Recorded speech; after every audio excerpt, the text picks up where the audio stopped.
We have our session chair, Mr. Miss Preeti Parverkar.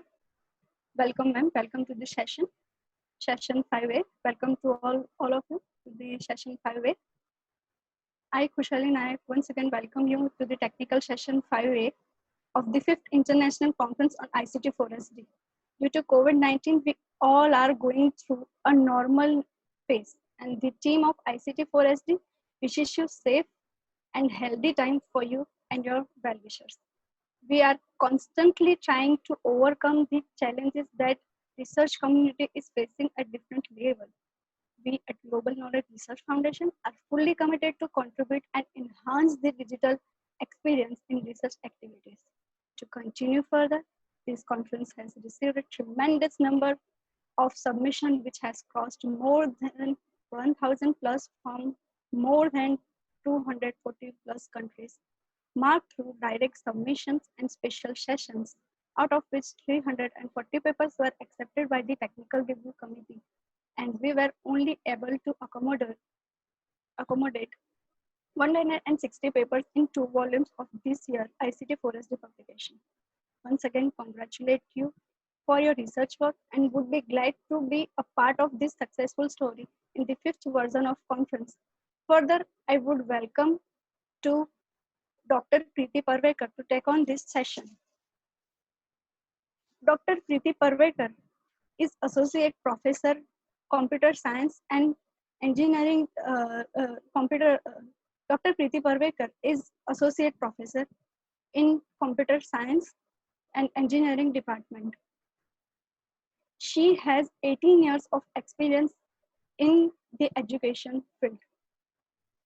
She expertise in the field Java, data structures, wireless sensor networks, Internet of Things, cloud computing, software computing, and also a life member of ACM, IEEE, and CSI.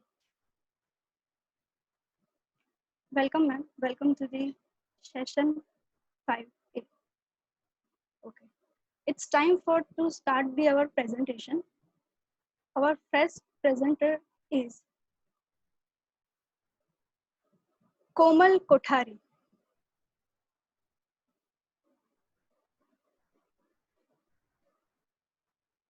Komal, are you there? I would request course to unmute her. Am I audible? Yes, you are audible, Komal. Please go ahead with your presentation. Yes. Your screen is not visible, Komal. Yeah, just a second.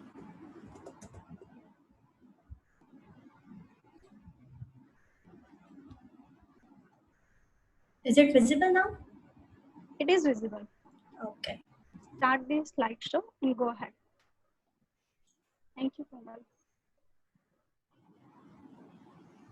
Good morning, everyone. I'm here to represent my paper titled GenNext, an extractive graph-based text summarization model for user review. I, Komal Kothari, is a master's student in computer engineering from Silver College of Engineering and Technology. This is my second paper with ICT4SD, and I heartily thank them to always acknowledging our research and support, giving us the platform and supporting us. Further, moving to my research is based on the user reviews that are considered as the core of any businesses as it helps in reviewing the product or the service. It is the voice of the customer, and every customer-driven business strives to fully understand the customer's opinion in order to connect with the customer. Relatively, in this research work is based on analysis of the user review to provide a better approach to effectively understand the core of the numerous customer reviews present over the web in prominently summarized fashion. As we see in our day-to-day life, it is almost inhuman job to search and read all these user reviews manually. And hence the concept of XMRizations are applied on these user reviews with the sole aim to derive the meaningful abstract. This research article generally focuses on preparing a genre-independent review summary model that can be used on any existing system which rely on the user review analysis. Basically, a GenNext is a unique model which provides extractive text summary for multi-genre data and even for user review as less as one sentence is developed with graphical method of extractive text summarization. This model has been proven significant accurate in providing effective summaries as compared to the existing summarization model in the market with the help of sentiment analysis and polarity classification through NLP techniques. We have also assigned some emoticons based on the polarity scores for animated representations and effective visualization. From where it did all begin, in my previous research, I and my team focused on developing a methodology that verifies the authenticity of the user reviews by performing sentiment analysis and training the machine. But later in the extension of the research, we realized that the user reviews are immensely beneficial for any business, and currently very few systems are available which help in analyzing the user reviews more efficiently.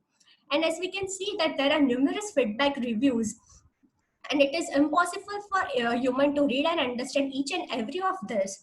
So to resolve this issue and to easily understand the motive of this user review, text summarization techniques are applied, and this user reviews to analyze and understand the long textual reviews in much lesser time. Briefing about my approach, in this paper, we have thoroughly analyzed the concept of text summarization in the existing system, and relatively we present a unique model named GenNext that summarizes the user review independent of their genre and review length. In addition to that, we perform the NLP techniques in order to compare the user review and summary generated from GenNext using sentiment polarity classification. This is not the process diagram. We have gathered the data from open source data sets which are available for academic purpose. Though we wanted a multi-genre data, we have taken the different genre data such as restaurant reviews, hotel reviews, airline reviews, product reviews, etc. Second step is obviously the cleaning phase. As we wanted to merge the data, we need to clean the data in a standard form to get them merged. So that step was done in the data cleaning phase. Then comes the text summarization. After merging the data set, we now had the rich source of data from where we can apply the text summarization. So the data is a multi-genre and indefinite of any length. Text summarization implies the strategy of shortening the long brief of textual contents. Applying text summarization lessens the understanding time, quickens the way towards analysis of the data, and expands the volume of the data that can accommodate the area. In the latest research in this field, represent an approach to gather priority of the sentence from the context by text summarization features such as word and phrase frequency in a graph-based extraction model. This approach prioritizes the sentence of a textual review as a component of high occurrence word by avoiding the common stop words. Now, what is the GenNext model? It is it is a unique model developed with the combination of graphical representation and keyword extractions. These are the steps in my GenNext model. First of all, it takes the sentences of phrases that are extracted from the content by discovering the series of words and assigning them as a word text. A directed graph is made to recognize the reoccurrence of words which are related to each other. The score is calculated for each expression, that is the sum of individual score for the graph, and top n expressions are then extracted. Here the top n means we have taken 20% of the original review as a summary. The benefits from my model is yes. Sorry to interrupt you. Sorry to interrupt you, but you have only 2 minutes for your presentation. Okay. Please try to conclude your presentation. Yeah. With the help of variety of the data set, we are able to make the genre independent and to summarize the reviews of any length, which was earlier the limitation in Jensen or any other algorithm that was used for text summarization. My model provides 20% of the total length of the user review as a summary. We have tried to compare the accuracy by taking the polarity scores of user of summary and the corresponding user review. These are the cloud word cloud comparison between user review and the GenNext summary. Here we can see that the many of the frequent words of the user review are written in the GenNext summary too. We have also assigned the emoticons based on polarity scores. You can see here that we have some range. Then it comes this is the output of my GenSim model: review, GenNext summary, review summary, review polarity, summary polarity. From here we can see that the review polarity and the summary polarity are almost the same, that are nearly equivalent to each other. Now coming to the accuracy,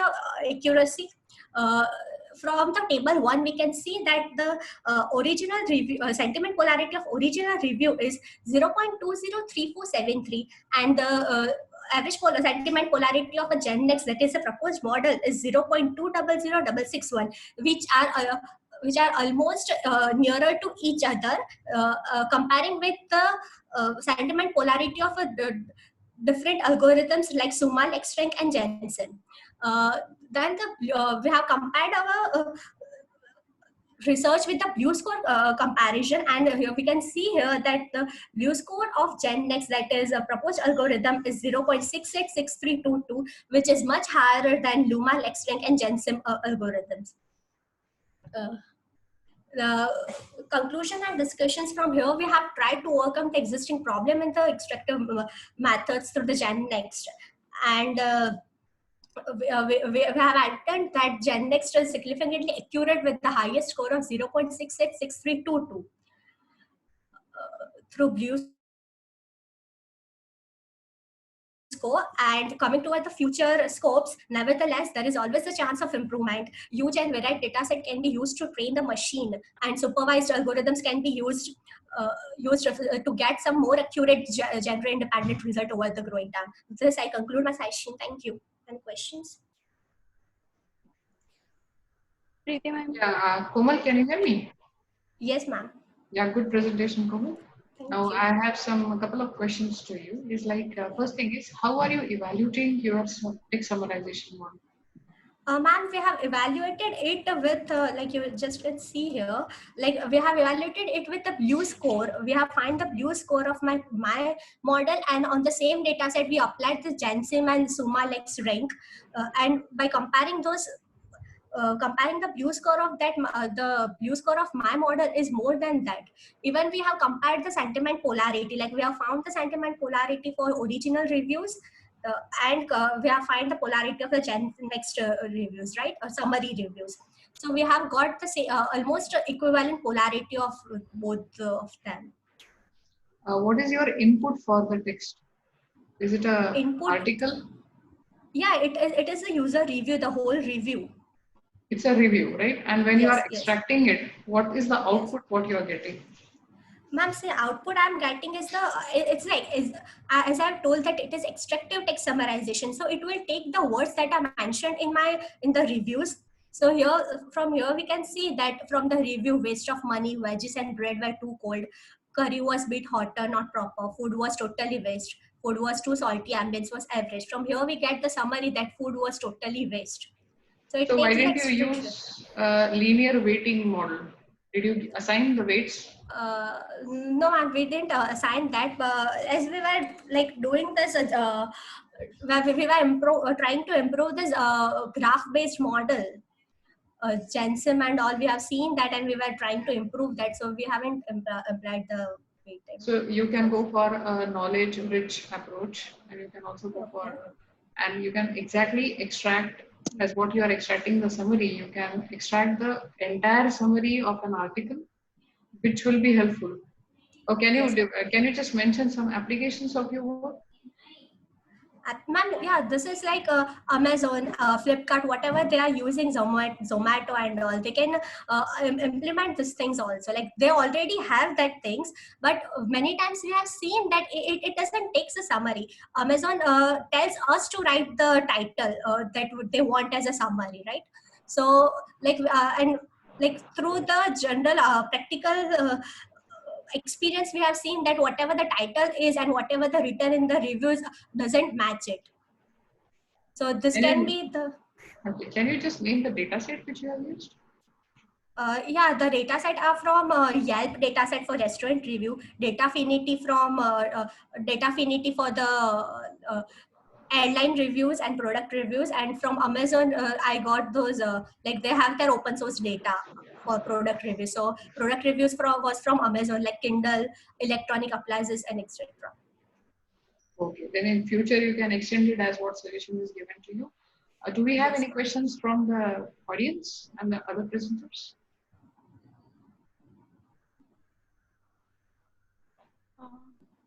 Actually, yes, madam. Actually, all audience are muted, so only Okay, we can fine. ask question in Okay, chat. they can raise the chat. question or put it in the after chat the box. No after problem. the all presentation, we are No opening problem. chat, so everyone can talk with each other. Okay. Okay, good luck, Komal. Thank you, ma'am. I'll take your Thank you. suggestions Thank into you. account. After move forward, before we move forward to the another presentation, I would like to welcome Ritu Bhargava, our next session chair, for another session chair to the session 5A. Welcome, ma'am. Welcome to the session. Thank you so much, Prashant. Let me introduce her. Dr. Ritu Bhargava. Dr. Ritu Bhargava is a professor in Department of Computer Science in the Sophia College, Ajmer. She has experience in 16. She has experience of 16 years of in the teaching field, and her field are computer science, and she is expertise in research and programming language. Ma'am, with your permission, can we start our next presentation? Our next presenter is Suvarna Ji, and her title is Detection of Roads in Satellite Images Using Deep Learning Technique. Suvarna?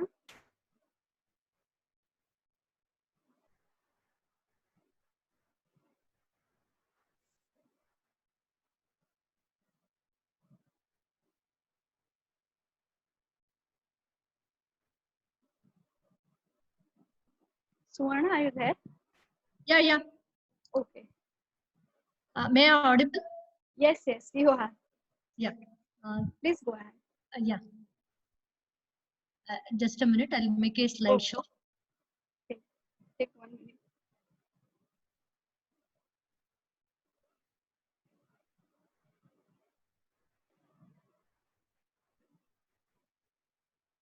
Whether my slides are visible, ma'am? Yes. Kaushali? Yes. Okay.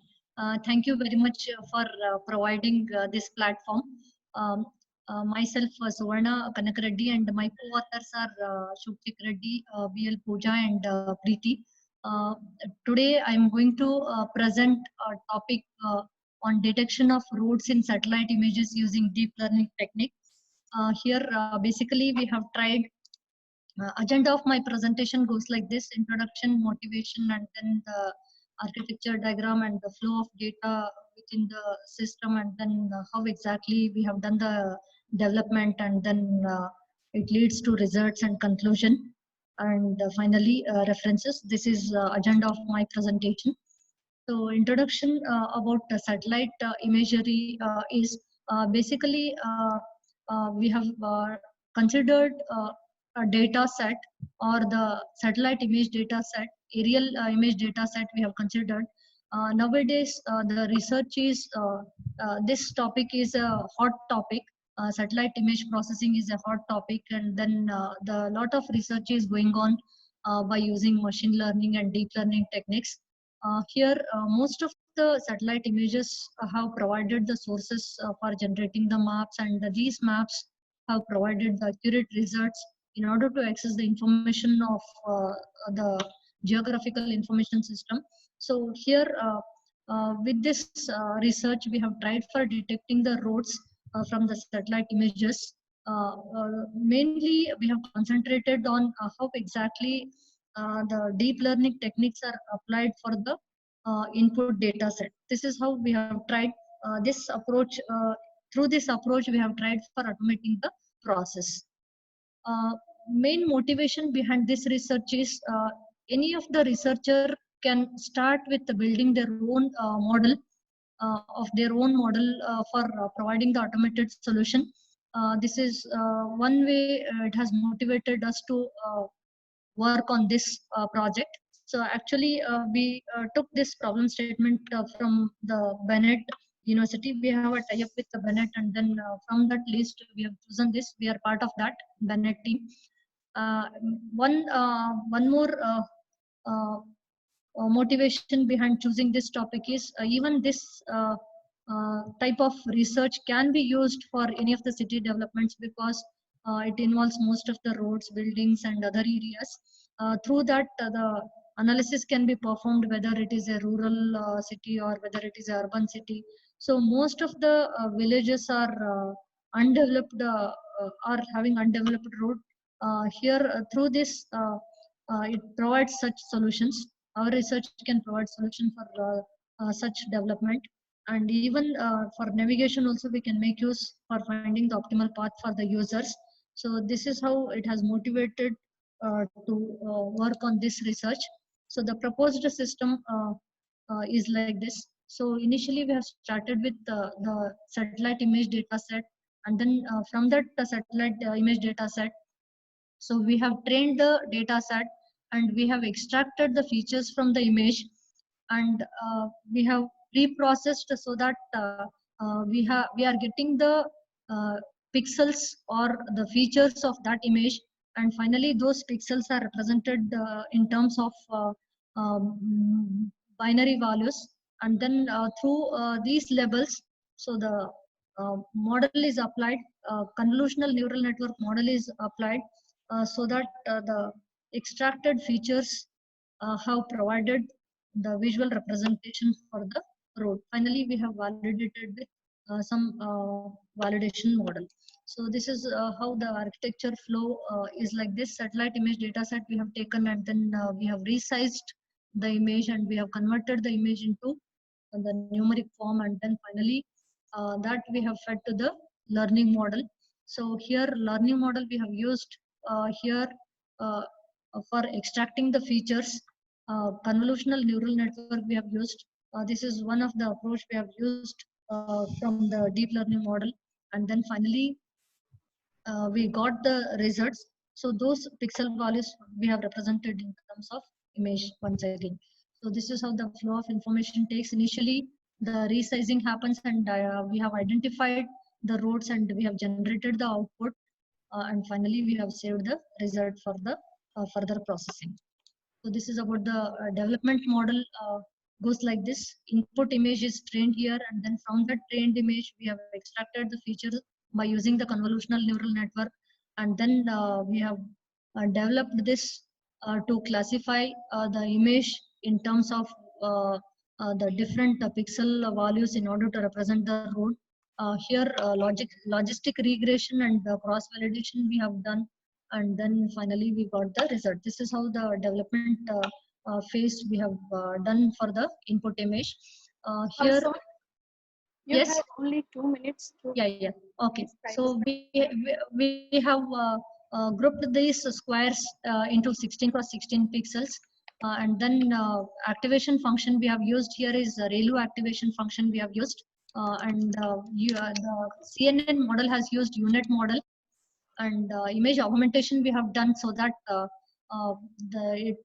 we have flipped to the image, and then successfully it yields the result in accurate way. So this is how we have augmented the image, and regularization we have used here is about leaky ReLU activation function we have used, and then dropout layers we have used the values with 0.25 and then with 0.5. So this is how we have added the max pooling dropout, and then we have added the activation function in order to get the accurate features from the image.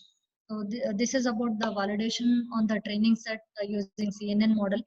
This is about the number of parameters with the corresponding input and CNN layers. And then we have done the process for 145 epochs, and then here we got the accuracy of 96.68. So these are the some of the sample input images and the result obtained. Here we have changed the number of learning level and then number of epochs. And finally, we have run the number of epochs up to 146, and there we obtained up to 96.6. So conclusion here is this research uh, addresses the use of deep learning convolutional networks, and then the specific architecture we have used for this research is unit architecture, and it segments initially the image, and then through those segments we have extracted the pixel values, and then finally we have identified the row. This is about my conclusion. If you have any queries, you can ask. And Yeah, Suvarna, right? yes, ma'am. Yeah, good work, Suvarna. Suvarna, Yes, ma'am. instead of CNN, why didn't you go for FCN? Madam, initially we have tried for SVM also. We have applied for other data mining techniques also. We have No, applied it's not SVM. It is FCN. Fully for neural networks, fully convolutional. fully convolutional neural network. So we thought of applying convolutional neural network, and then here we have changed the number of layers, and then the filters we have changed, and then we have identified the accuracy, and then with respect to that, we have tried for getting the exact pixel values for the rows. So this is how we have tried, and earlier also we have tried with other classification techniques. There we obtained less accuracy, and even for this also we have applied cross k-fold cross validation we have applied, and then we obtained uh, the result. This is how we have obtained. So Okay, further, you can use a combination of FCN and there is one more a generic adversarial network, which will yes, be ma'am. generally used in the roadmaps. And Yes, ma'am. you So can try for that in future. okay, ma'am. Further, this we have tried for detecting the buildings also. So in another Okay. project, we have tried for detecting the buildings, and then detecting the land with the whether it is suitable for the crop or not. That type of work also we did. So according to you, where this work will be useful? So in this future? work can be used for city development as well as for identifying the path in the forest also. So that type of applications we can use. Even for military application also we can make use of this, ma'am. Okay, and now in your some slide number 6, you can just make a little modification. You have the last flow chart, the flow of the work which we are representing. The last is image results. So there you can mention a few points. That image result is what is your ultimate results which you are trying to achieve. That you can mention. Yes, ma'am. I'll try to Some modify. features of the image or parameters of the image. Okay, ma'am. I'll try to modify that. Yeah, that is all from my side. Good luck. Okay. Audience, if you have any questions, you can raise. Dr. Ritu Bhargava, please raise your question. Actually, I'm so sorry. My internet connection, my electricity, there's a power failure at my house. So I got disconnected during your presentation, Suvarna. But Yes, I ma'am. really liked the concept and the paper which you have started initially, and I was listening to your paper. The contents I liked very much. I would like to ask you one question.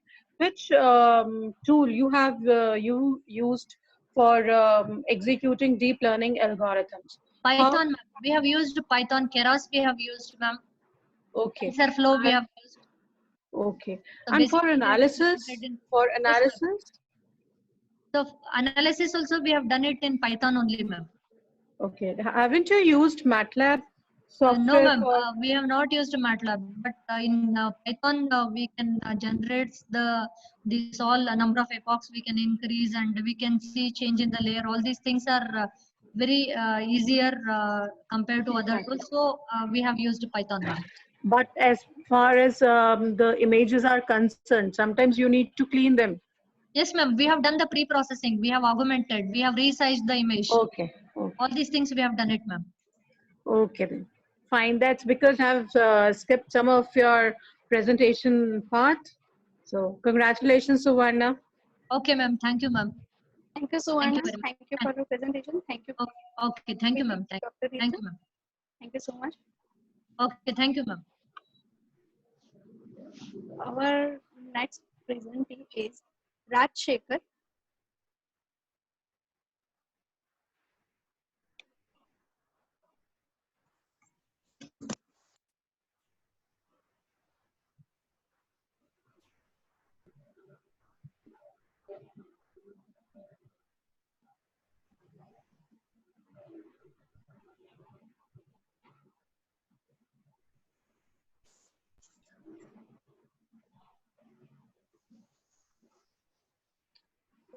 Should I start my presentation?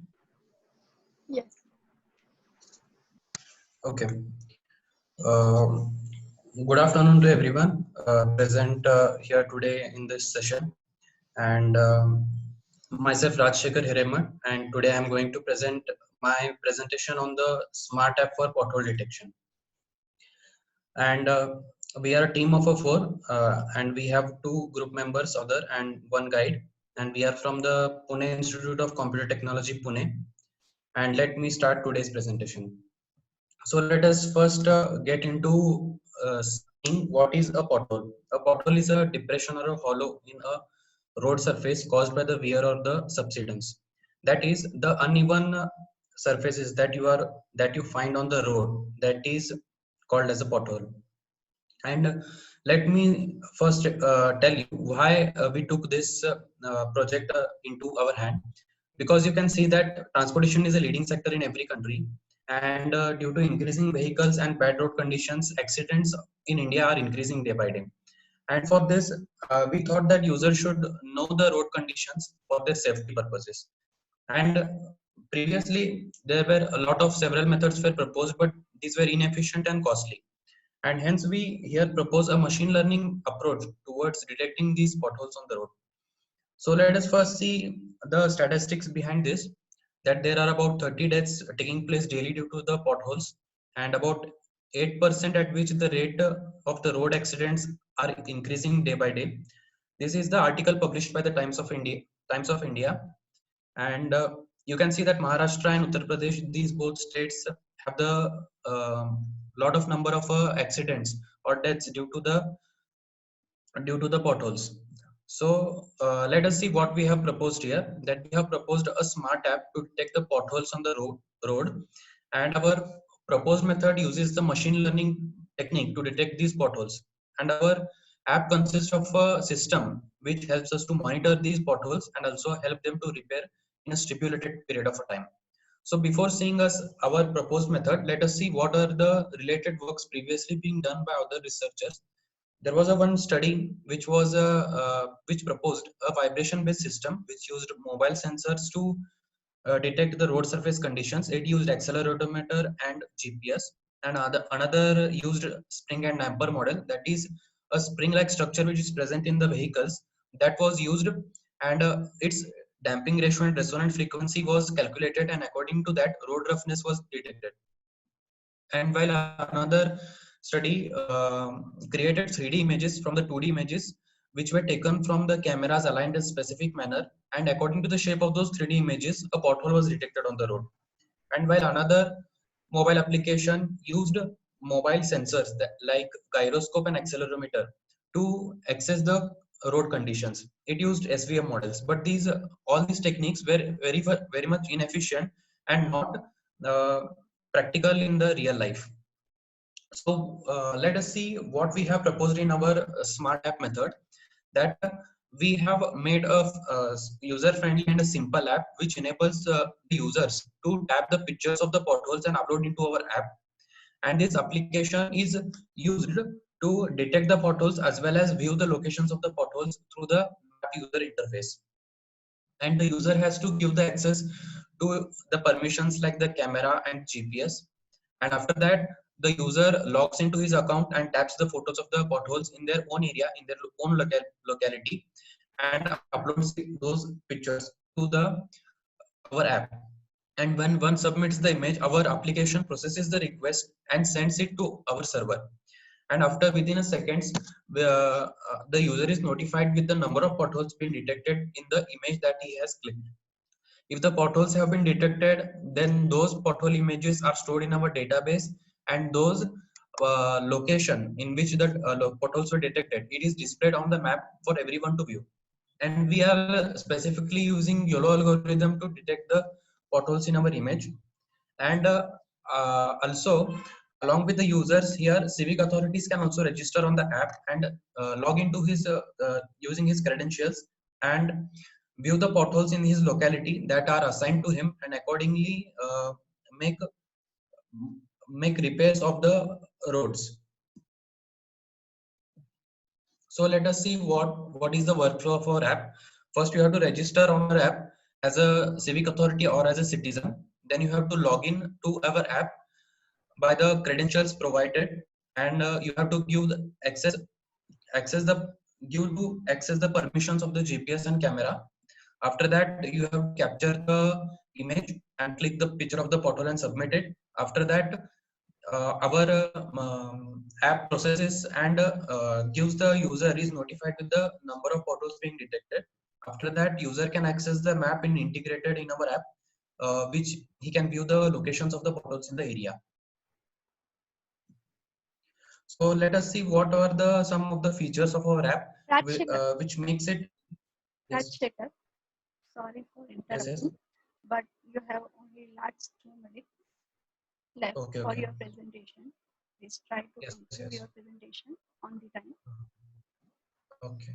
So one of the feature is that we classify the roads according to the severity. Another feature is that we provide the credit points to the users when they upload the picture, and also civic authorities get the reward points when they complete the work in the stipulated time. And our app has a high speed and a good accuracy to detecting the potholes, and it also detects multiple images. And we are using the YOLO algorithm, and it evaluates the image in a single go. An entire image is scanned at once, and it finds the areas of interest, and it also goes through the image and predicts the boxes with the class probabilities. It can predict multiple potholes in an image, and so we have used it. And YOLO is one of the fastest algorithm that we know. Here you can see that 91 frames per second is the speed of YOLO. It can be used in the real time also. Here you can see the interface of our app. It is a easy to use app, and not much has been there for the user to be confused of. And here is the output of our backend, where the potholes are being detected multiple as well as single. And here the user interface of the map, where locations of the potholes are being marked.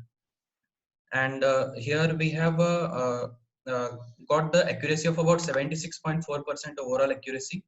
So at last we conclude that our algorithm detects the potholes accurately, and it counts multiple potholes with about 76% accuracy. Due to machine learning, fake images are detected easily, and it reduces the burden of storage and pre-processing on the user as well. And further, we can extend our project, like finding the shortest to your destination with better road conditions, and also we can make color-coded maps. Also, we can by applying backward learning and more training size, we can improve the accuracy rate of our project. So these are the references, and thank you for listening. Yeah, Rajshekhar. Yes, ma'am. So good work you have taken up to reduce accidents. But you know, the India is full of surprises, especially the roads. And when you talk about Pune, Pune is city of surprises of roads with these potholes and all. So yes, I have some couple of questions. This first thing is, how frequently are you updating this app with the real data? Updating means, see, if it is like after rains, see, suppose on one road you had five objects are detected like that, and you had a bad rainfall, which is right now happening in Maharashtra, and after that there was a new things or the new objects which has been generated. So you need to update, then only you can reduce the number of accidents on the road. Yes. So that updation part of this app, have you taken care of? Our app is based on the more number of users, the more our map gets updated. It is not that thing that we click the pictures at every corner, but every user uploads the images of their locality. According to when they upload it, the maps get updated. And when the civic authorities comes to repair, then he again updates the status of that pothole that it is repaired. So when users again go and until they upload the picture, our map doesn't get updated. So here you have little dependency based on the user updations of the images. If a user forgets it or it delays, then there is a chance that you will be having some unidentified objects on that path. So in future, you can look into Yes. that, okay, how you can avoid this and how you can give the best data and the correct data in a shortest time if it comes. Like you are already Okay. using a YOLO algorithm which feeds the data with the real-time objects in neural networks. So you can little bit update it in future. So all people will start using your app and they will rely on that app because you are giving them a correct data and a reliable data. And every user need not be updated, or if I have seen it, I need not update it. So is there any other method through which you can update your information on that? And what about the depth of it? Like if you have identified, okay, there is a hole. Are you detecting the depth also, or are you using some accelerometer sensors or some other sensors? No, we are not detecting the depth, but just the number of potholes and where in which locality that pothole is located. So That now we are what you can determining. do in future is you can combine this part That with is if it is sensors. a highway or some local road. Okay, fine. You can just, extend the work by introducing the sensors to it. And if the sensors are automatically Okay. detecting it, then you need not have any manual updations of the images for the images that you can think of. Yes, ma'am. Good. All the best. Thank you, ma'am.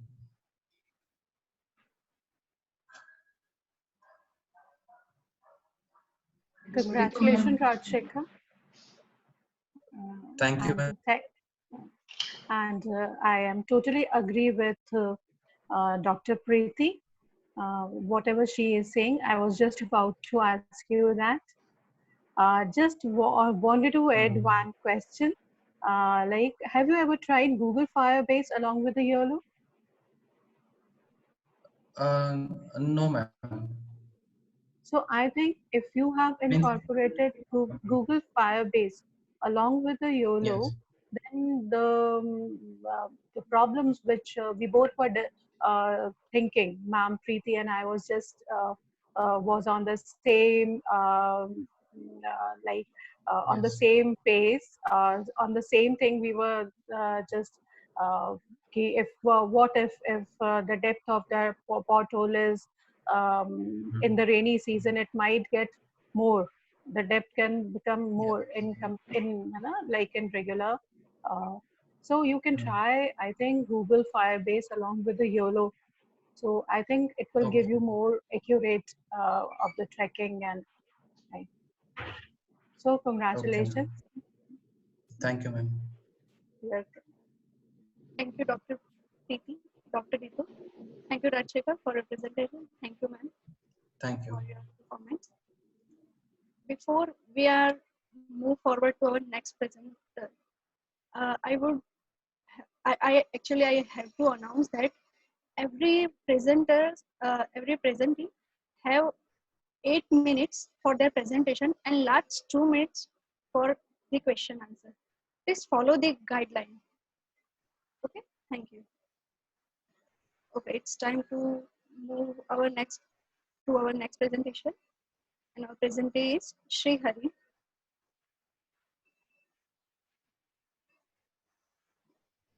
Sri Hari,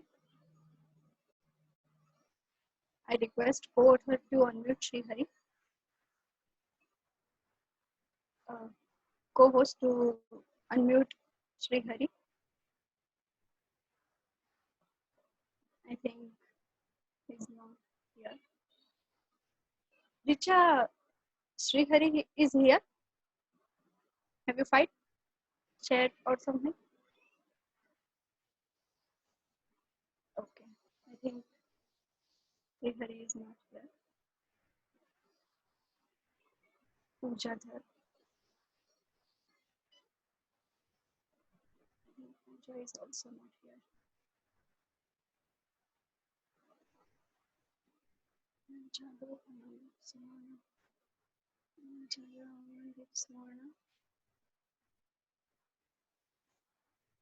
Okay, it's time.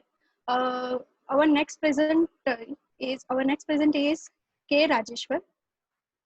K. Rajeshwar, I will unmute you so you can go ahead with your presentation. Thank you.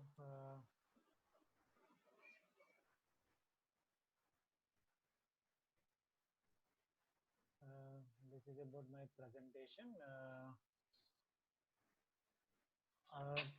First of all, thanks for giving me an opportunity to present this research paper. This is a case. Rajeshwar, Yes, ma'am. please speak loudly. Okay. We can't hear you properly. Okay. Thank you. Now I am audible? Yes. Okay. Thank you for giving me an opportunity to present this research paper. This is a case study on implementation of e-district application in the district of Kangra, Himachal Pradesh. This is the penetration of ICT in the government setup strengthen the governance process, especially in providing services to the citizens at grassroots level. In sequence, the Government of India has launched a mission mode project, namely e-district application under National E-Governance Plan, aimed to electronic delivery of identified citizen services. It also envisages automation of workflow, backend computerization, and data digitization across participating departments. So the northern hilly states like in Himachal Pradesh has kick-started e-district application with 11 departments in the aegis of Department of Electronics and Communication Technology, that is of DIT, Government of India, and was conceptualized in the year of 2013 and 14 to enable seamless services delivery to its citizens. This project has also won the Scotch Order of so many e-governance award. So the project, the need of the study is of e-district application enables seamless service delivery to citizens, obviously contributing to the footfall reduction in government offices and time saving for citizens. Kangra is one of the leading districts when it comes to digital enabled in Himachal Pradesh. It has recorded 1.19 million applications in just 8 months during April 2018 to November 2018. During of these 8 months, among the other districts, and set the premise of this study. So the main objectives of this study is to study the implementation of e-district application in the district of Himachal Pradesh and district of Kangra of Himachal Pradesh, and to study the digital penetration of services, usage of e-district application at grassroots levels, and how those services are benefiting the citizens. These are the main objectives.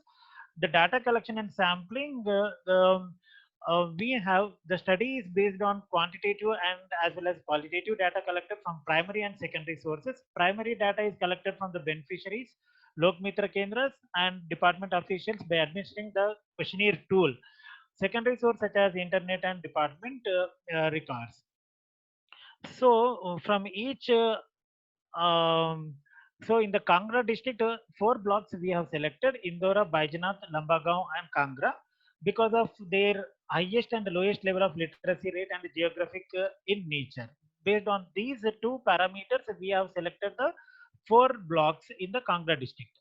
From each selected block, 25 beneficiaries and 4 LMKs and 3 department officials and 1 IT officer from the State Information Technology, we have collected the data.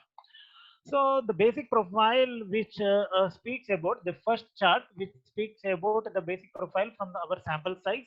Block Baijanat is having the majority of graduates and above. The majority of scheduled and backward category people belongs to Block Kangra. Majority of response are directly and indirectly involved in cultivation process. In Indora, maximum are involved in business and services. Lambagaon is having the majority of BPL families. However, majority of them reported their income between 30,000 to 1 lakh. This is the basic profile of the basic profile scenario of the Kangra district from 4 blocks. The digital penetration, this is one of the objective of our So, based on our data collection, the respondents in block Indore are having maximum digital devices. Moreover, this block is having the highest smartphones and people know how to operate them, followed by block Kanga. Indore is again having the highest internet subscriber among the sample size. So, this is the awareness and popularizing e-services under e-district application. So 100% beneficiaries are aware that e-services are launched, but majority of the respondents from Block Kangra and Lambagaon are aware that these services are launched under e-district application. The friends and social gathering are the major sources for popularizing the e-services under e-district application, followed by Baijanath and Kangra. In Baijanath and Lambagaon, social media also plays an important role. And coming to the capacity building, in total, only 26% respondents have attended the training program of any level, that is of basic, intermediate, and advanced level. In Block Indore, maximum of the beneficiaries have attended the training program in respect to digital literacy, and respondents of these blocks and Lambagaon exhibited their interest for their training requirement. Role of LMKs and Computer Service Center, citizen-centric services. In total, 89% of the beneficiaries have availed the e-services through CSEs only. In the block Kangra, majority of the beneficiaries have availed e-services through CSEs, followed by block Indora. And in block Kangra, majority Hey of the... Rajeshwar, Ma'am. you have last 2 minutes. Last? Yes. Please Yes, ma'am. go fast. Yeah, ma'am. This is about the direct web logins. And the view from Lokmitra Kendra, the LMK officials are having good computer knowledge, rated the user interface as good, process complexity, minimal response, time good, and flexibility as good. Overall, the LMK officials found the application good and comfortable. This is the scenario from the data. This is about the future of the LMK.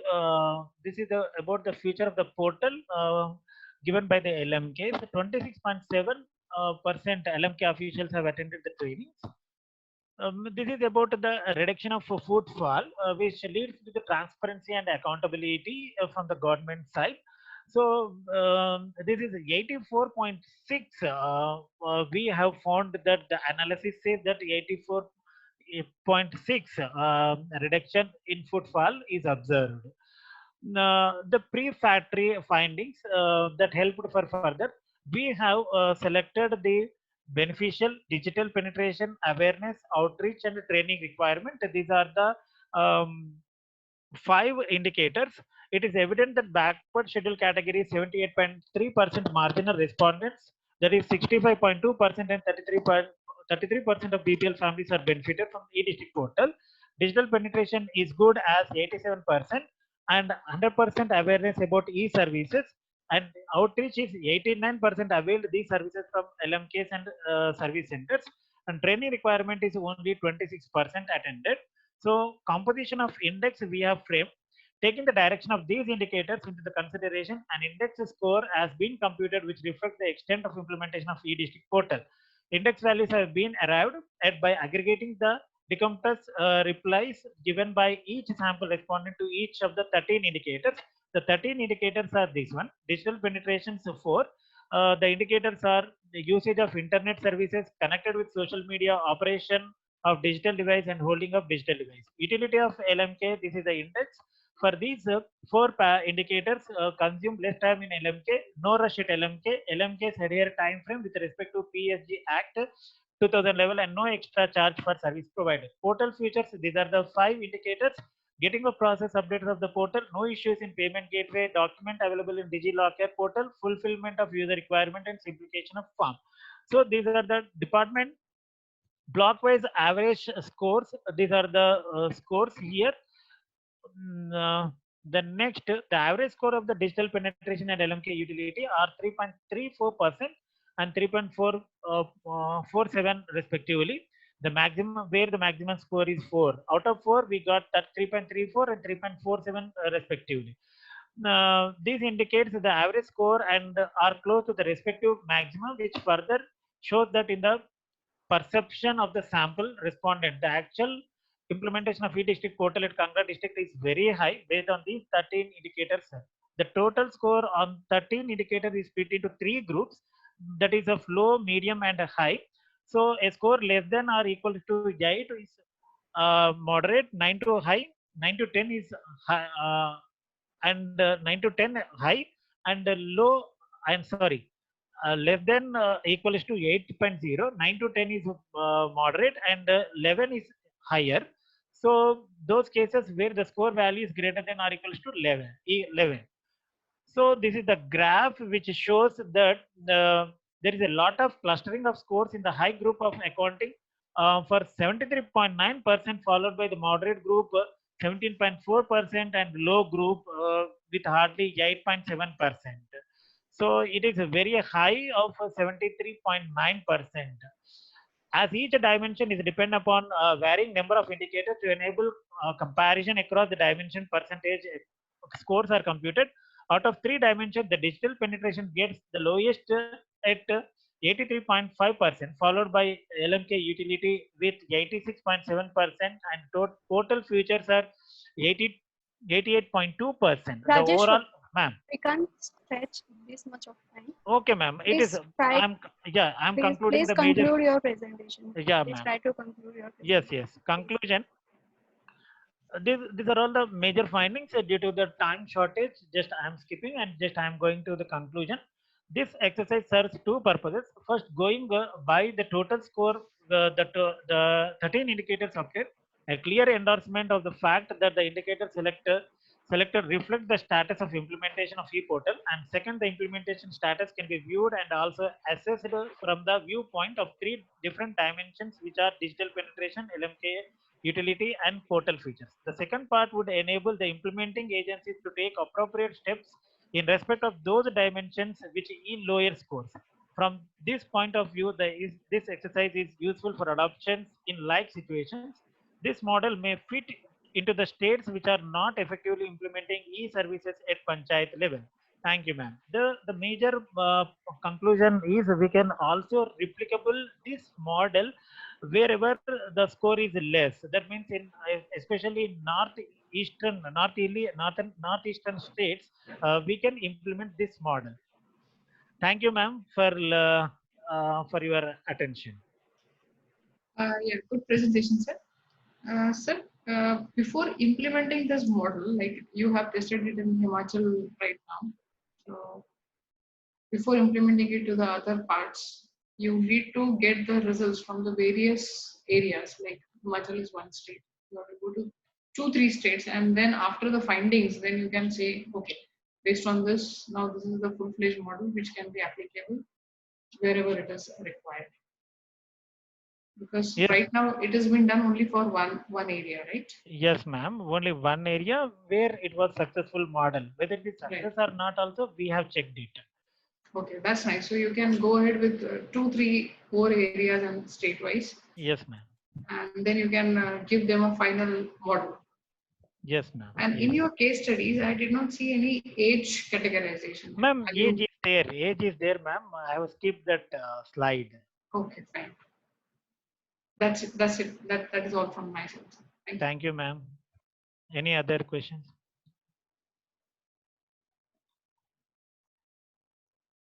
Good afternoon, Sridhar, sir. Ma'am, this is Rajeshwar, ma'am. Okay, Rajeshwar, sir, sorry. Ma'am, good afternoon, ma'am. Good afternoon. Your work is already very, it's commendable. Like it's, you have incorporated each and every details in your this paper. I think I just wanted to ask you whether you have received any fund for your project. Some government funding scheme, many funding schemes are there. Are you able to acquire some amount from those funding schemes for your project? Ma'am, yes. This project is from NIRD. I am working as an assistant professor in National Institute of Rural Development and Panchayati Raj. This is a sponsored program. This is a sponsored project from NIRD, from MOPR, Ministry of Panchayati Raj. That's great, sir. Congratulations. It's a wonderful project which you have done. Thank you, ma'am. Thanks a lot. Thank you, Rajeshwar.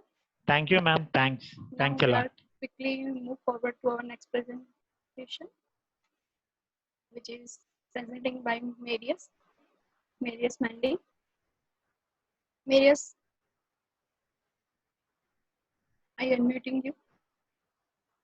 Please go ahead with your presentation. Yes.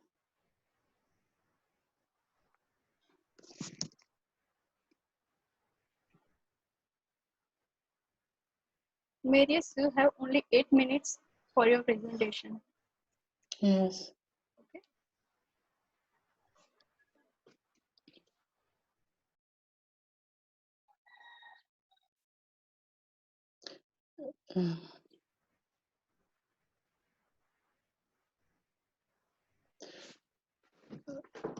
Good afternoon to all. I'm Marius Da Silva Mendy. I'm from Senegal in Assane Seck University of Ziguinchor in south of Senegal. I'm happy to present our work about a comparative study of coexistence method in wireless coexistence in IoT. IoT is a new ICT paradigm that involves device with sensing and communication capability for provide contextual and customized services. The opportunity is great and many applications have found their account here. This application can be classified into 3 categories: real-time, which is delay sensitive, like ISCOR applications; interactive, which implies interaction between devices, like industrial applications; and periodic category, which is rather reliability demanding, like in smart city. Today, with the development of application in the IoT realm, there is a new trend. It's the increasing density and heterogeneity, which leads to interference between various radio technologies, and there is a need for not only coexistence mechanism between the technologies, but mechanisms which are adapted to application types. And this is the purpose of our paper, which is organized that like this. We first talk about wireless coexistence, then we make a classification of coexistence method, and we give a comparative analysis of this method. And finally, we show that each coexistence method is more suitable for a specific IoT context. So, wireless coexistence is the capability of neighboring radios to operate in same or near frequency bands without disturbing their services. The question of coexistence, has already been studied in the literature, but in IoT, it is more challenging because of the increasing density and heterogeneity of the devices. The coexistence mechanism lie on 3 principles: physical, frequency, and temporal separation. But for more efficiency, mechanisms generally combine more than one separation technique, and we can classify this method into two approaches.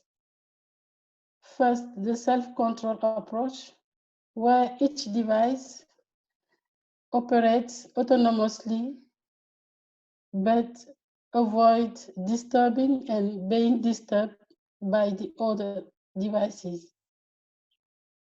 In the cooperative approach, networks collaborate by exchanging information about them for avoid interference. Each approach has its benefits and its drawback, and it can be seen that Marius, you have last 2 minutes. Yes. Please try to. Yes. And it can be seen that self-control mechanism COP fits better with IoT environment because it is autonomous. It fits better with IoT environment where is generally no interaction between systems, but it performs coexistence weakly because of lack of knowledge about the surrounding system.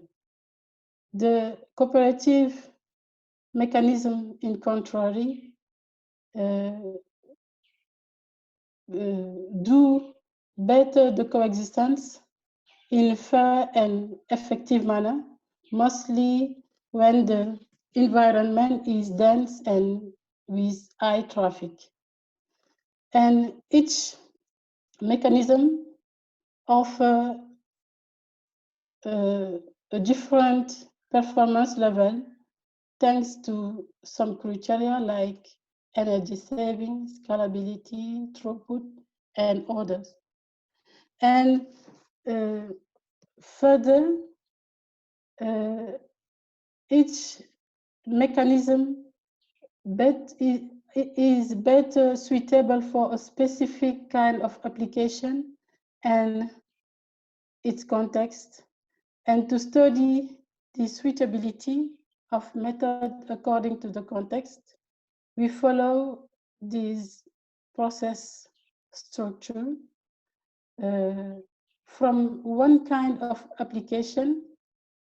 We deduce the mechanism which cope better with its application requirements, and from this network and from this mechanism, we choose the mechanism which are applicable to the topology of this kind of application.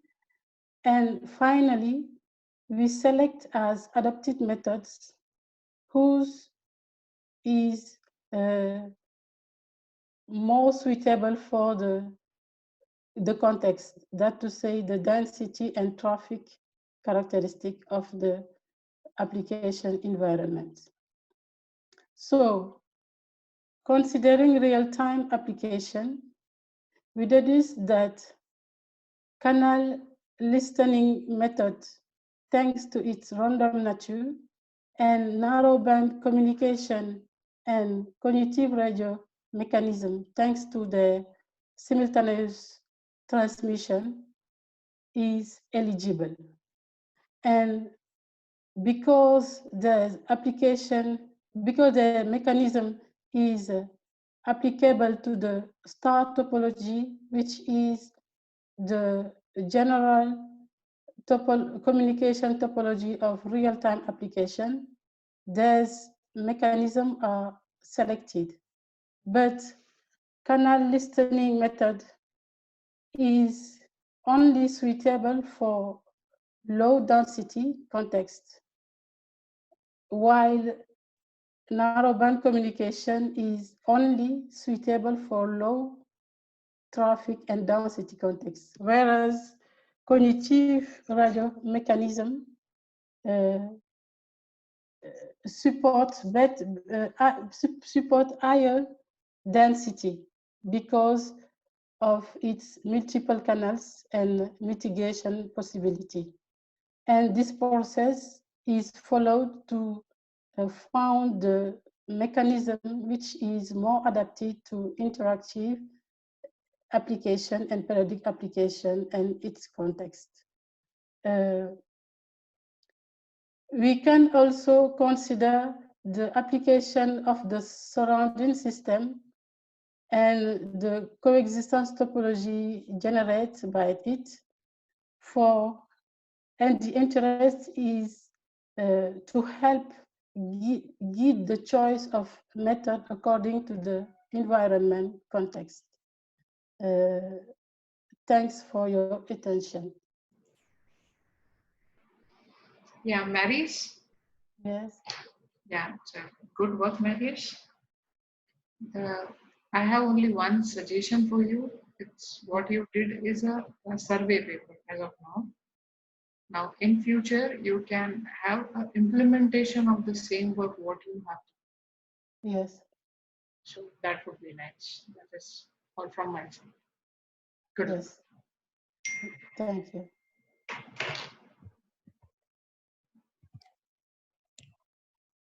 Ritu ma'am, please raise your comments. Good luck, Maris, for Yes. your the work which you have done. Like ma'am has said, it's a survey based. You can convert the survey paper into implementation. And one suggestion that is to you from my side is you should also consider Firebase, Google Firebase, along with IoT when we do programming of IoT, and when we have to program for some sensor devices.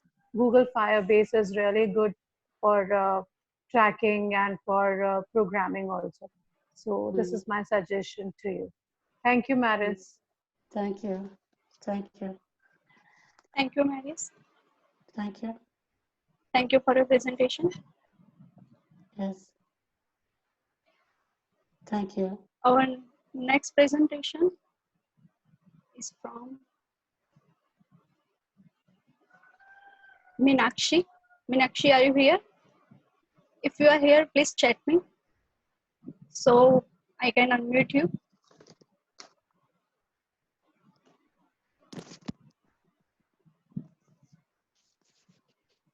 Okay, I think Meenakshi is not here.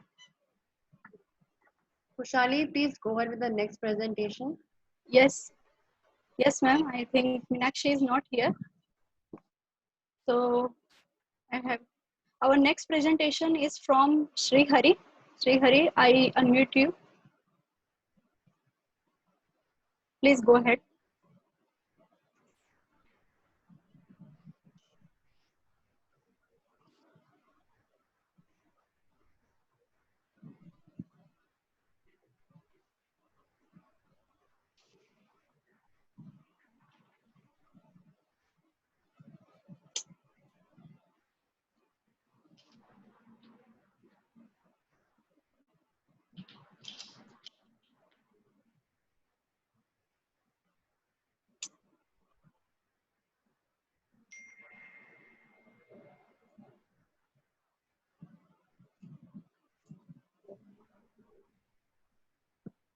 Sri Hari, please start. Are you able to hear me?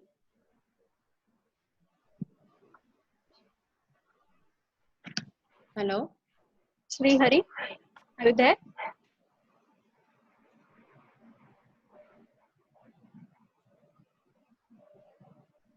Hello?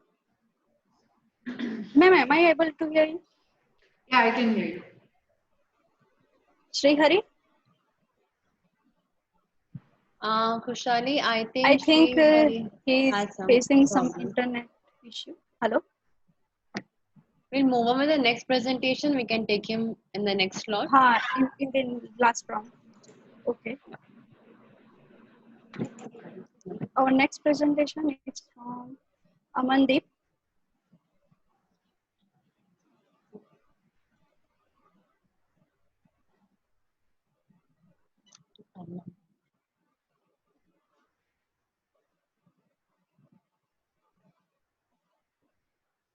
Amandeep, please go ahead with your presentation.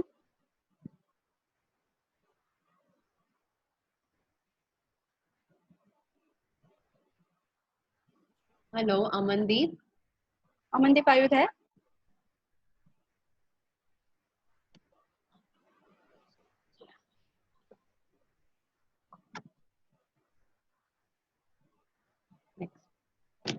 Manisha. Okay, we'll move on to the next presentation. It's Manisha Jadhav. Yes. I've unmuted you. Are you able to hear me? Manisha Yes, ma'am. Jadhav? Yes, ma'am. Yes. Can you begin with the presentation? Yes, ma'am. Yeah, please begin.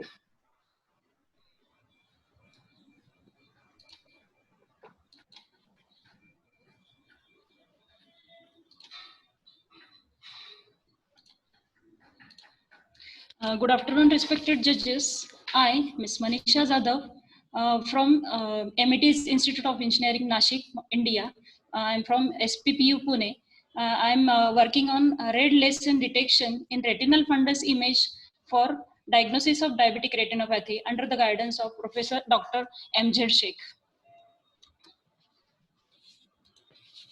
My presentation includes introduction, literature review, proposed system, candidate extraction, experimentation and results, performance analysis, conclusion, and future scope.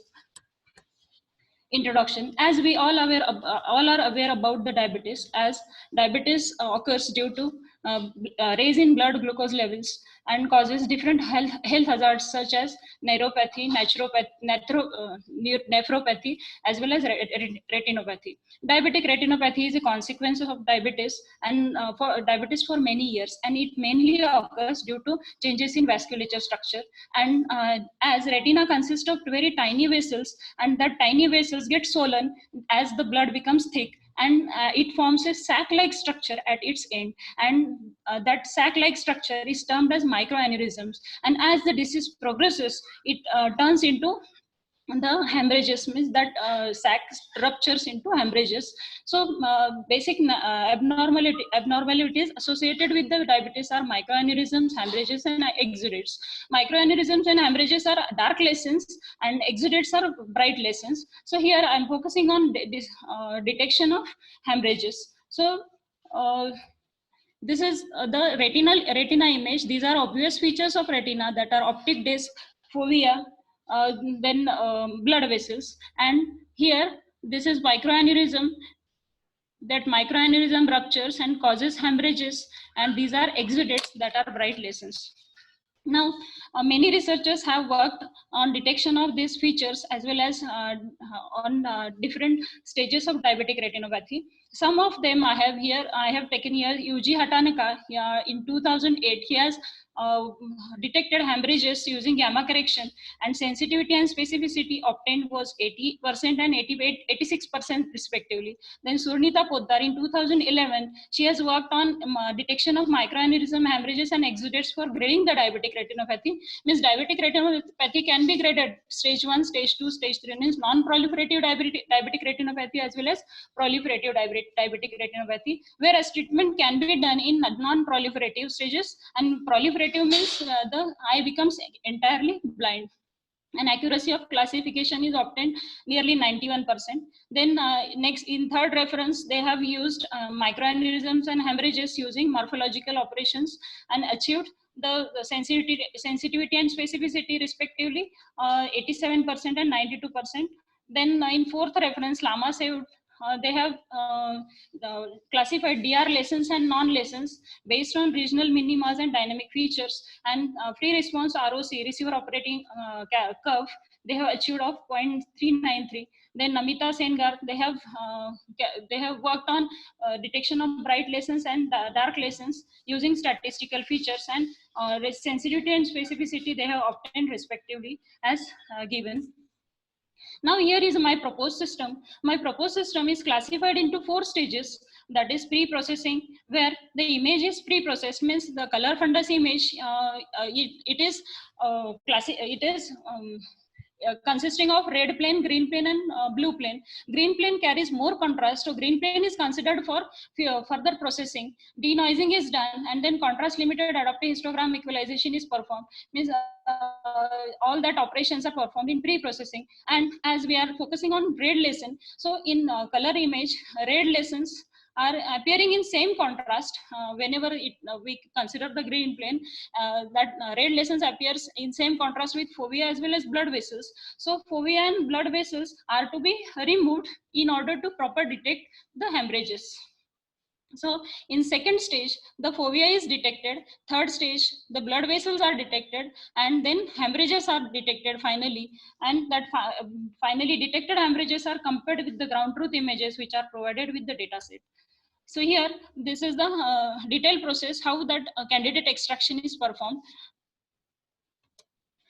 We have used IDRID dataset, that is Indian Diabetic Retinopathy Image Dataset, for detection and grading. So here in that dataset, total 415 images are there, but 81 images are with different lessons, ground truths are provided. So that 81 images I have considered here. So in first part, whatever we have briefed in the block diagram. So in pre-processing, the green plane image, after denoising, the contrast limited adaptive histogram equalization is performed in order to enhance the image. The enhanced image is complemented, that complementation operation is performed, image is complemented in order to make the red lesions or dark lesions more visible, and that complemented image is morphologically opened in order to generate the background image. Background image is subtracted from the complemented image in order to generate the red features image. Now this red features image will consist of fovea, blood vessels, as well as the lesions that are microaneurysms and hemorrhages. Now fovea detection. So fovea is normally appearing at the at the center. Okay. So fovea, in order to detect the fovea, first of all, in the resized image, the 800 connected pixels, I have gone through some experimentation. Initially, I took 750 connected pixels, 800 and 850. When I took 750 connected pixels, at that time, some of the part of fovea was getting clipped off. And when I took 850 connected pixels, some part of large blood vessels were coming into picture. So a moderate value 800 connected pixels I have taken here in order to detect the fovea, and then image is binarized.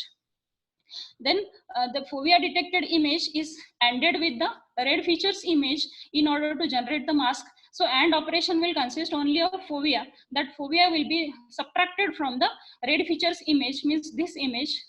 So fovea eliminated image will get in the equation number 5.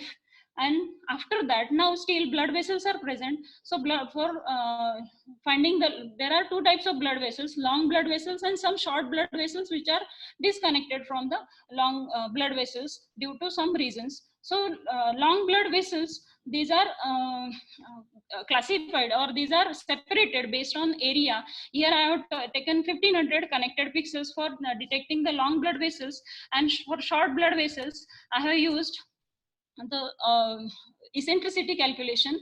From that eccentricity value is taken from 0.88 to 1. And in this way, long blood vessels have been detected, short blood vessels have been detected, and they are odd. They both are odd in order to get the blood vessels image. And that finally blood vessels image is subtracted from fovea eliminated image, from where already the fovea portion is eliminated, and now blood vessels are also eliminated. Now only red hemorrhages as well as some artifacts and microaneurysms are present.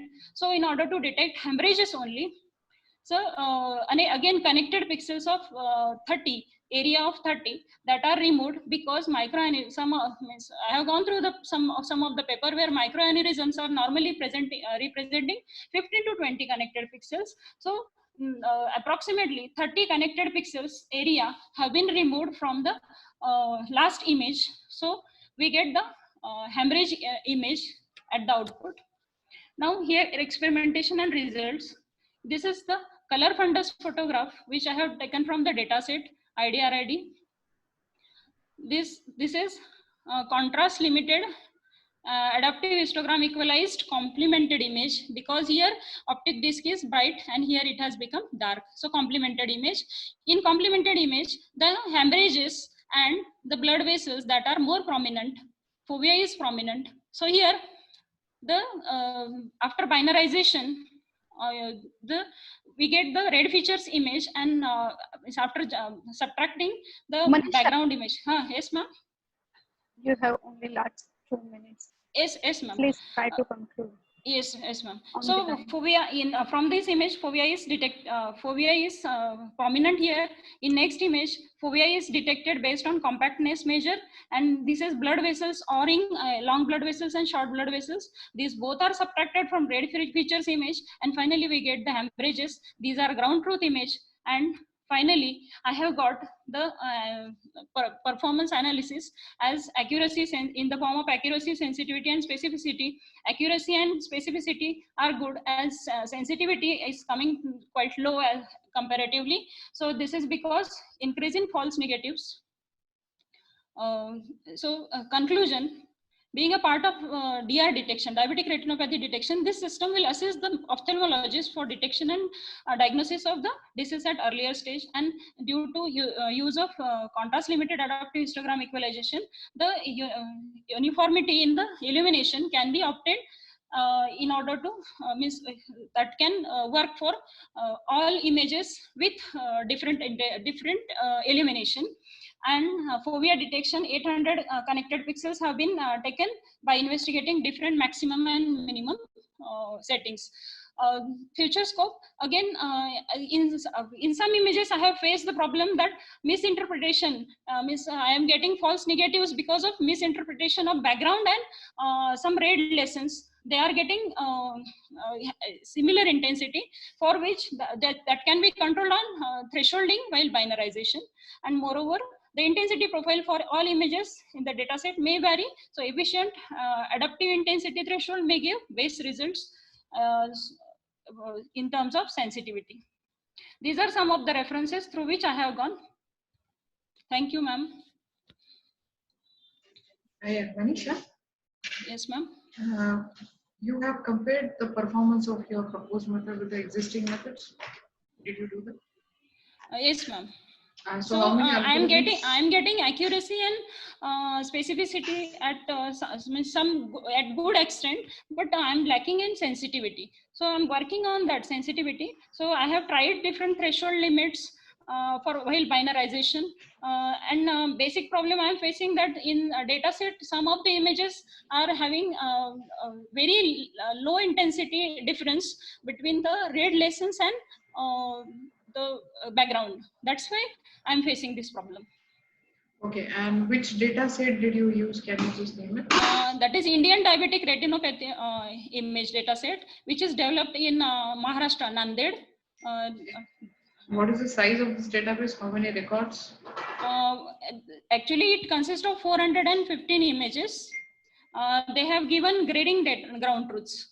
And for lessons, like hemorrhages, microaneurysms, then exudates, 81 images along with ground truths, some training and testing images have been given.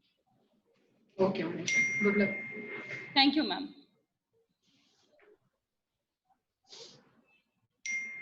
Nice paper, Manisha. Thank you, ma'am.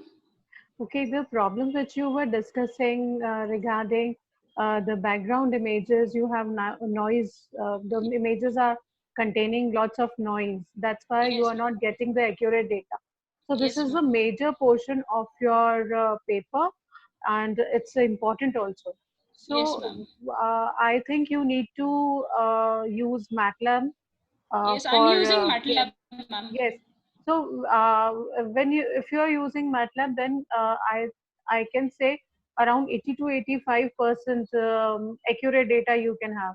You can clean the background images. Okay, you can work on so that you can get a good analysis later on. So yes, that's the only. I'll try surely, ma'am. Thank you then so your much. paper will be, you can convert it into your some minor project also later on.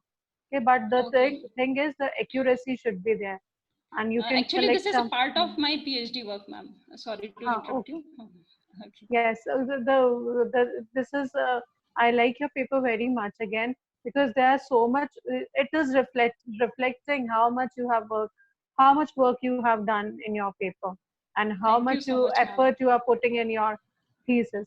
So I wanted to just say good luck for your thesis and your research work, but just keep this in you, the data should be accurate.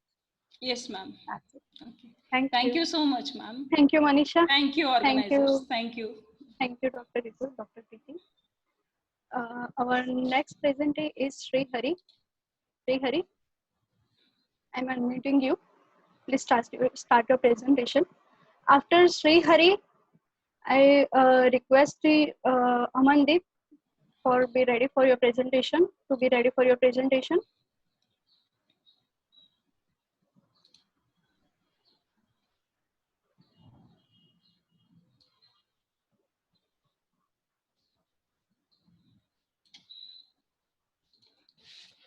Is audible? Yes. Okay. अरे खूप appreciate केलं त्यांनी. Okay. Good afternoon, ma'am. Myself Sri Hari, research scholar under the guidance of Dr. Manjunath TN sir. My presentation is on development of security clustering process for a big data in a cloud. These are the outline for the presentation. While coming to the introduction, big data. Big data is a collection of massive complex data sets that include the huge quantities of social media analytics, data management capabilities, and real-time data. And it is also can be characterized by volume, velocity, variety, and that can be using different frameworks also. And while producing the data, it can be structured, unstructured, and semi-structured also. In the last 20 years, if you've taken the data increasing day by day across the world, big data not only brings for the challenging for storing, processing, and analysis, but also for the security issue. While moving on to that useful application for the big data, Microsoft, Yahoo, Google, and will be using. And nowadays, organization normally will collect and analyze the data. They're not concentrating for the security purpose. So, providing security means not only for protecting a data, leaving our network, but can also access data within the network should be controlled. Security for the Hadoop system can be improving for designed to rapid increase the size of the data. And the biggest problem is organization and institutions that are facing the security issues. And big data has emerged as a challenge for the researcher. The main focus how to handle vast amount of the data and how to provide the security. And these are the various forms of the data. While coming to the various forms, velocity, volume, variety, these are the three major volumes. And it also includes variety and value also. And the research challenges for the big data security is the first challenge. Organization can choose, they select the relevant and important data with a huge volumes of data. It becomes important for the organization to be able to separate the relevant data. The second challenge, organization made data points are not connected.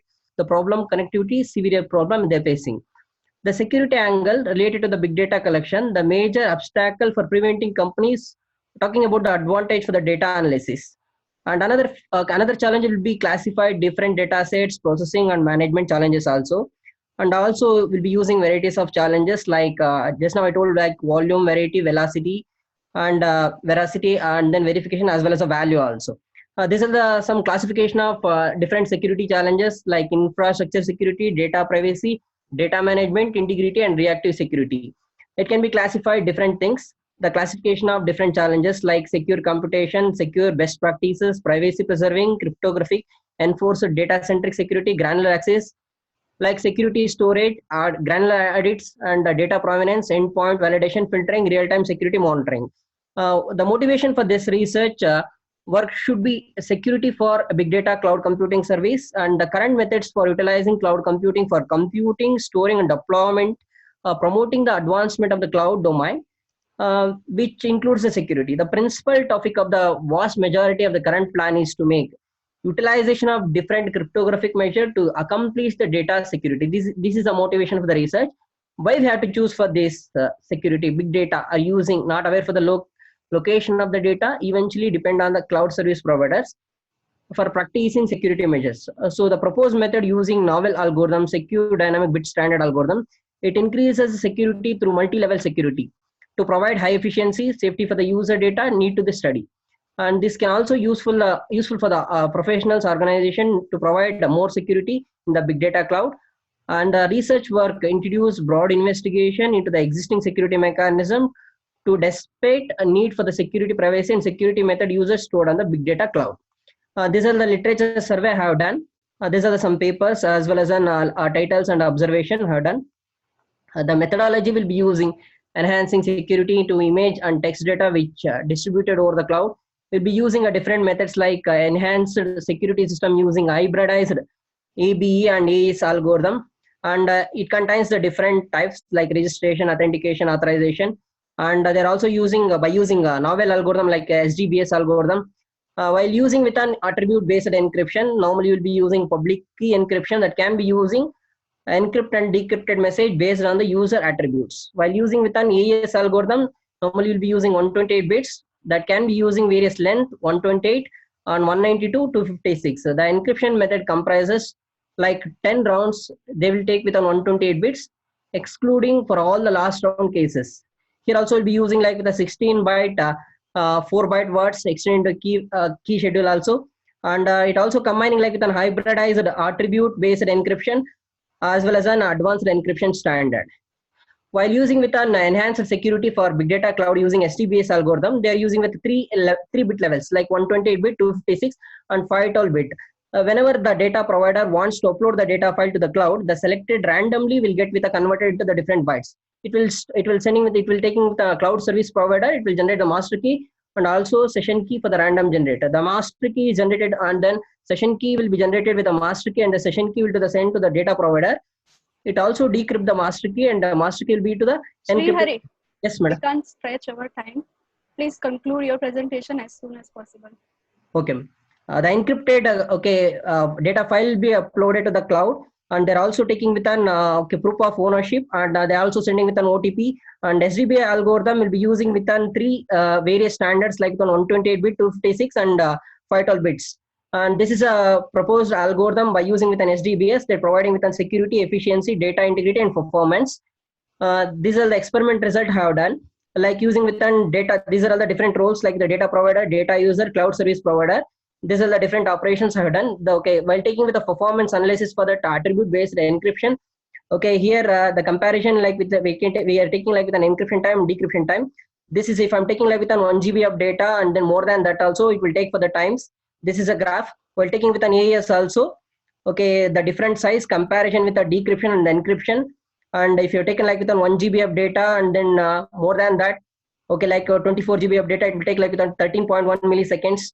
If you are combining hybridizer AB and then AES, you're taking with a comparison for that encryption decryption performance scheme like you'll be getting with an if I'm taking the same, okay, like 1 GB of data and then 24 GB of data, it will take like within 3.1 milliseconds and then 3.5 milliseconds like that. While taking with an performance analysis, while choosing with a novel algorithm like with an SDBS, this is a performance analysis for the encryption and decryption. While coming to the conclusion, the proposed secure technique for the big data cloud user, the data will be uploaded to the cloud only after authenticated, authorized to the cloud service provider. That is the one point. The next one is in the cloud environment, data stored in the encrypted manner, authenticated by sending with an OTP submission process in the initial stage itself, and based on the credentials CSP provide to upload the rights to the data user. For downloading also same thing. Then the user sent to the download to the CSP. After that, okay, again it will send to the OTP. The proposed method has to data confidentiality and high data integrity. Okay, next is the references. These are the references. Thank you. Thank you, madam. Ritu ma'am, please raise your comments. Ritu ma'am. Dr. Ritu? Yes, yes, I am here Please. only. Yes, yes. Ma'am, please raise your comments. Yes. I wanted to ask you, you are talking about big data and cloud services. Yes, madam. So, for authentication, Yes, madam. what measures you are taking? For authentication, madam. Yes. Madam, first we have to register. They're sending with an after registration. We have two different process like with an login, like with the registration in that. After registration process, we have to send with an like OTP. Once sending with an OTP. Once they're sending with an OTP, No, then I'm talking about not these kind of security. I'm talking about like public cloud security, like private cloud security. madam, normally we'll be using in AES. If I'm taking with an AES, it will take like with an 8 rounds. Okay, 8 to 10 rounds is there. Okay, for each round, okay, it will generate with a different sort of a key. But here, AES you are implementing. Yes, madam. AES 128 bit only. Normally additions will be there. Okay, I'm just in the addition only instead of using with an 8. Okay, like I'm elaborating for the 10 also. Okay, like I'm doing, madam. Like So fine. Congratulations. Thank you, Ritu ma'am. Continue. Thank you. Continue with it. Now, Thank you. now Thank I you, would. madam. Okay, thank you. Now I would welcome Mr. Amit Joshi for the closing remarks.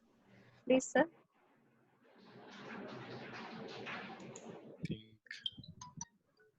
Hi, good morning, good afternoon, good morning, and good evening to across the people across the world. And it's my proud pleasure to have our session chairs currently at this time. And my key part for them is to thank them for sparing their really valuable time, because these are digital new modes, and session chair cannot go in and around the sessions, and you need to just stick to a particular screen and listen to the presenters for a long amount of time, that is 100 minutes approximately, and then comment on those papers which are being presented. So thank you very much for sparing your so precious and valuable times, and we respect that time. And I'll ask, the conference committee has already shown a token of remembrance to Dr. Preet Pravekar and to Dr. Ritu Bhargav. Thank you very much, both of you, and we look forward to your support and your presence in our future endeavors as well. I'll just like to share two things at this current point of time, that this ICT for SD, was the 5th version of the conference, and approximately in last 5 years, we have connected through this conference almost 3,000 to 4,000 active researchers, and our research group is growing through this conference, and we look forward to collaborate with many people on different grounds in the best way possible we can. You can directly write to me, you can write to our team for any back support, any support you look forward in this research era. Thank you very much once again, the chairs. And there are two messages for authors as well, that you have taken a long pains to write a paper, to submit a paper, then the paper gets reviewed, then you get the review comments, then you again revise the paper, then you wait for your presentation, and then finally you will have to wait for your publication to come up. So it's a cycle and span time of approximately 7 to 8 months, which you are taking as a, not a guarantee, but as a time frame for writing and publishing a paper. So I thank you all for being so patient during this time, and we all as a conference team are here to help you out in the best way possible. We have already sent your papers for publication to Springer this time before the conference itself, and we hope that from current time it will take approximately 4 months for the papers to be published online. In the meanwhile, if there are any queries from Springer and publisher, we will just let you know, and will take back your inputs to resolve them as soon as possible. You will also receive your certificates, payment receipt, and a thank you letter as soon as this session closes up. And I wish you all the best, for although we are not able to meet this year in Goa, it is very unfortunate on my part as well as for everyone's part that Goa is missing somewhere for this conference, because its true spirit lies in that place where it was planned for.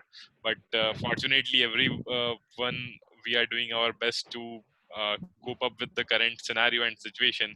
So we hope that in the year 2021, definitely we'll meet for a physical conference in Goa. That will be the 6th edition of this ICT for SD. Till that time, please take care, stay safe, and please feel free to write to us for any queries. Thank you very much. And once again, good morning, good afternoon, and good evening to one and all across the globe. Thank you.